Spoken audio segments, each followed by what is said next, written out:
السلام علیکم ورحمۃ اللہ وبرکاتہ۔ روزانہ اسلامی اصلاحی اور سبق آموز واقعات جاننے کے لیے ہمارے چینل کو سبسکرائب کریں۔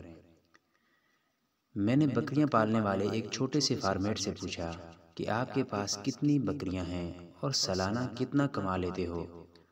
اس نے کہا میرے پاس اچھی نسل کی 12 بکریاں ہیں جو مجھے سالانہ 6 لاکھ روپے دیتی ہیں، جو ماہانہ 50,000 بنتا ہے۔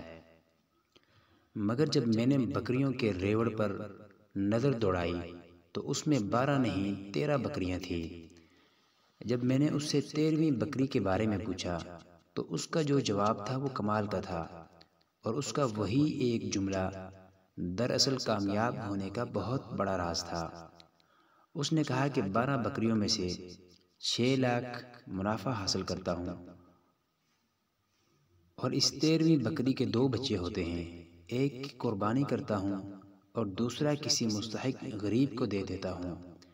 اس لیے یہ بکری میں نے گنتی میں شامل نہیں کی۔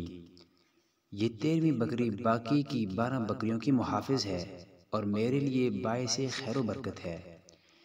یقین کریں کہ یہ کوئی معمولی بات نہیں ہے۔ دنیا کے بڑے بڑے فلاسفروں کے فلسفے ایک طرف اور اس بکریاں پالنے والے نوجوان کا یہ جملہ ایک طرف، مجھے وہ بات ان پڑھ سادہ لوگ گلہ بان کامیابی کا وہ فلسفہ سمجھا گیا جو کامرس کی موٹی موٹی کتابیں مجھے نہ سمجھا سکیں۔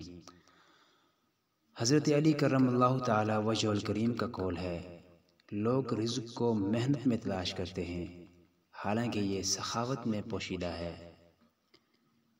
ویڈیو کے بارے میں اپنی قیمتی رائے سے آگاہ ضرور کیجیے گا۔ شکریہ۔